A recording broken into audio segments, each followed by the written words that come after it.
Seeds of Wisdom RV and Economics Updates Sunday afternoon, July 21, 24. Listen to the full version on the official dinarreport.com website and become our supporter on Patreon. South Korea's strict laws on crypto exchanges come into force. The new regulations issued by South Korea's watchdog to protect user assets on crypto exchanges went into effect on July 19. The much-talked-about new regulations from South Korea's financial security regulator, designed to protect users buying and storing crypto assets with virtual asset service providers, VASPs, came into force on July 19. Titled the Virtual Asset User Protection Act, VASPs must take several steps to ensure the protection of users' crypto, according to a July 17 statement from South Korea's Financial Services Commission, FSC.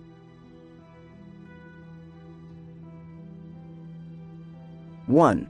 Taking out insurance against hacking and malicious attacks against the user's crypto assets. 2. Keeping the customer's crypto assets separate from the exchange's assets, and 3. A requirement to keep customer deposits safely kept in banks. VASPs are also required to maintain a certain level of due diligence to prevent money laundering on their platforms and must report any suspicious transactions to the regulator. VASPs should maintain a surveillance system for suspicious transactions at all times and immediately report suspicious trading activities to the Financial Supervisory Service, FSS, it stated. After going through investigations by the financial and investigative authorities, those who are found to have engaged in unfair trading activities may be subject to criminal punishment or penalty surcharge, it added. Concerns among South Korean crypto exchanges. Crypto exchanges in South Korea have recently voiced concerns that the rules would result in them simultaneously delisting a mass of tokens. On July 3, Cointelegraph reported that a group of 20 South Korean crypto exchanges will review a total of 1,333 cryptocurrencies over the next 6 months as part of the new crypto user protection laws. Meaning the possibility of mass delisting occurring all at once is unlikely, according to the Digital Asset Exchange Alliance, DAXA. Meanwhile, South Korea's ruling party, the People's Power Party, officially proposed delaying the implementation of the country's tax on crypto trading profits. On July 12, the party submitted the proposal and noted that current sentiment toward crypto assets was deteriorating. The description stated that rapidly imposing taxes on virtual assets is not advisable at this time. CDP issues digital bond on Polygon blockchain using new Italian law. Italy's Cassa Depositi e Prestiti SPA, CDP, issued a €25 million digital bond on the Polygon public blockchain, which was underwritten by Intesa Sanpaolo as the sole investor. The issuance is part of the European Central Bank's, ECB's, wholesale DLT settlement trials. Hence, the payment was made in central bank money using the Bank of Italy's TIPS hash-link solution, which provides connectivity between a DLT and the Target2 system for wholesale payments. CDP is a development bank majority owned by the Ministry of Economy and Finance. The settlement of a public blockchain bond issuance with central bank money wasn't the only novel aspect of the digital bond. It is also the first to use Italy's fintech decree law. This was Italy's enactment of the DLT pilot regime, but also applies to DLT issuances that are not part of the pilot regime, like this one, provided they take some extra steps. There must be a digital register maintained by a digital register manager which is authorized by Consob, Italy's securities regulator. The register is a log of the real names and details of the owners of the securities.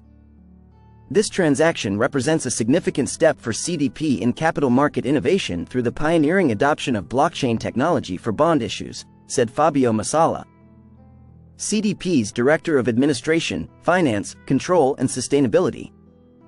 The promotion of a new market ecosystem and the implementation of an innovative, efficient and secure market infrastructure will provide added value to issuers and investors alike, opening up new opportunities for other players, including SMEs.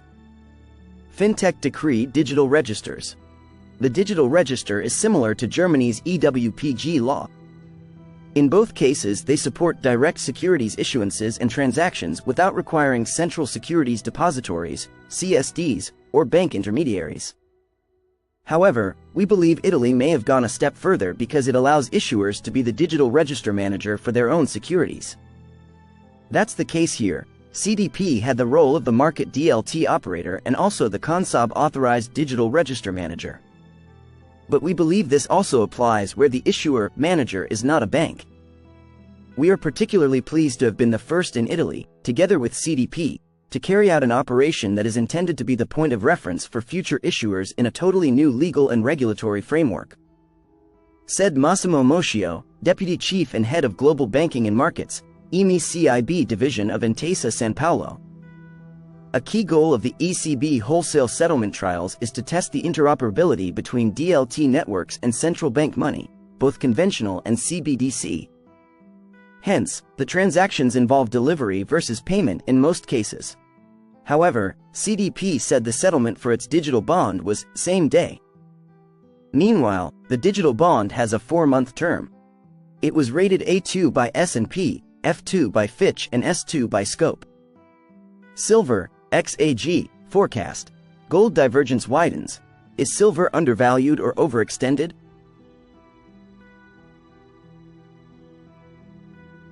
Silver prices struggle as gold reaches new heights. The widening gold-silver ratio suggests potential undervaluation of the white metal or gold overvaluation.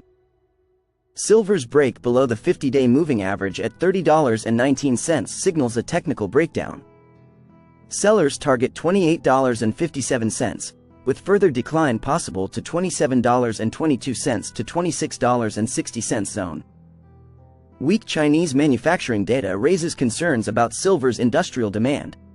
This aspect contributes to silver's underperformance compared to gold. Fed rate cut expectations drive precious metals. A 98% probability of a September cut may create a buy the rumor, sell the fact scenario for silver and gold. Asian physical demand for silver remains sluggish. Customers capitalize on high prices by selling existing holdings rather than making new purchases. Nigeria embraces Blockchain National Infrastructure Initiative gains momentum. Government pushes for data security and privacy. The Nigerian federal government's initiative to develop an indigenous blockchain infrastructure has garnered substantial support from the National Blockchain Policy Implementation Steering Committee. 2 weeks prior, the government revealed its plans to establish a homegrown blockchain, emphasizing the importance of data security and privacy in this endeavor. Endorsement from key stakeholders. Chimezi Chuda, chairman of the committee, expressed strong approval of the initiative during a discussion with The Punch. He regarded the concept of a national blockchain infrastructure as a significant and positive step forward. Chuda highlighted that other countries, including India, China, the UAE, South Korea, and Singapore, have already established their blockchain infrastructures, suggesting that Africa's third-largest economy should not lag behind. Comparative analysis and future prospects.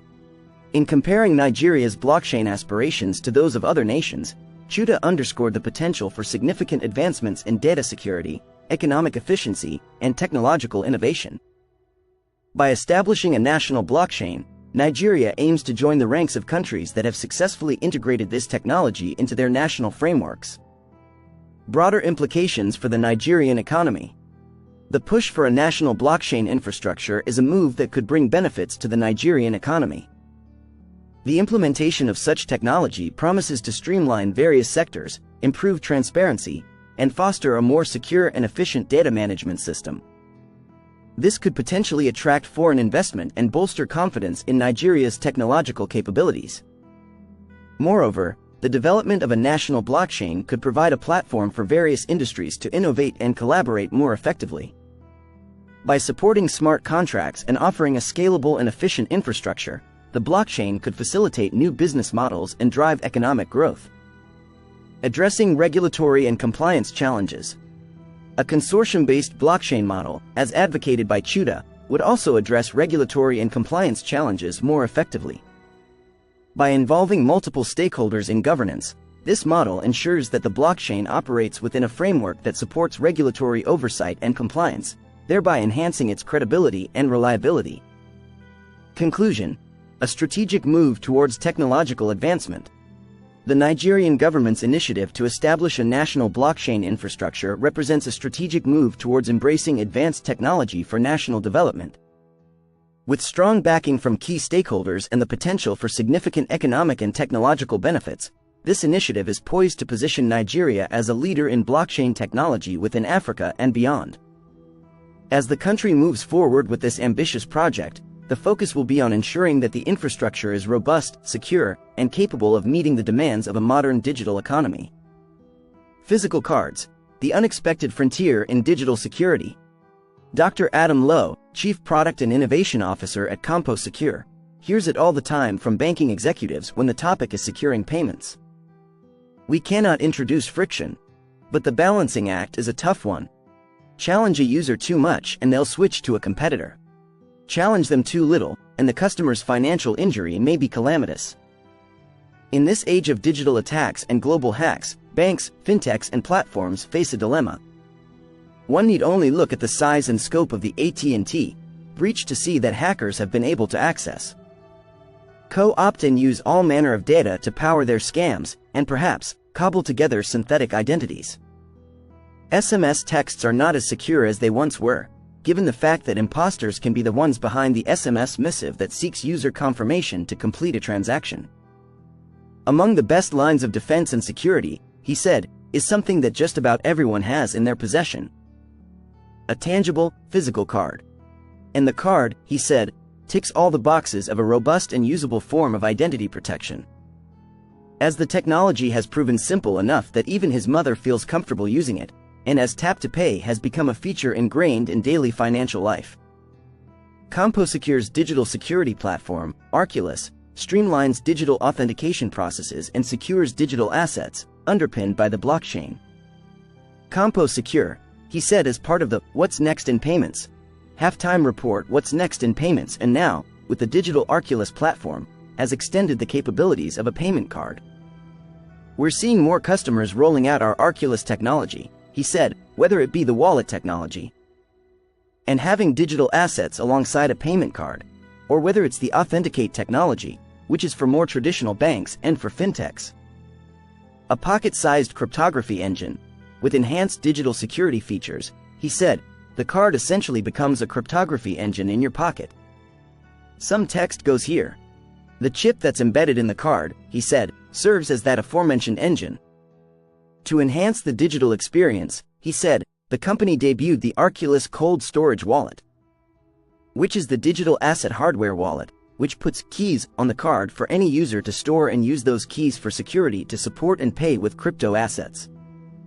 In addition, leveraging similar key technology, Arculus Authenticate allows users to tap their cards to authenticate themselves via a passkey that's stored on those cards. These cards with Arculus Authenticate can also accept payments, so consumers can log in, sign and approve payments. Instead of being synced to the cloud, he said, of the data, where it can be ripped out of the cloud by bad actors.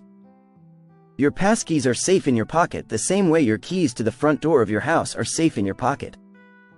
And, he added, whether it's signing Visa transactions or MasterCard, FIDO2, or whether it's signing Bitcoin and Ethereum transactions, that cryptography engine is happy. We can serve whatever market segment needs to be served by design, and we can make it all interoperable. That interoperability, he said, is a bit like bridging all the railroads back in the 1890s, as a range of different track gauges knit together to make everything work, east to west and vice versa. In this case, the various parties in a transaction using zero-trust architecture standards as transactions move along various conduits. According to the U.S. Department of Commerce, zero-trust architecture is the term for an evolving set of cybersecurity paradigms that move defenses from static, network-based perimeters to focus on users, assets, and resources. It assumes no implicit trust based on physical or network location. Listen to the full version on the official dinarreport.com website and become our supporter on Patreon. Source: Dinar Recaps.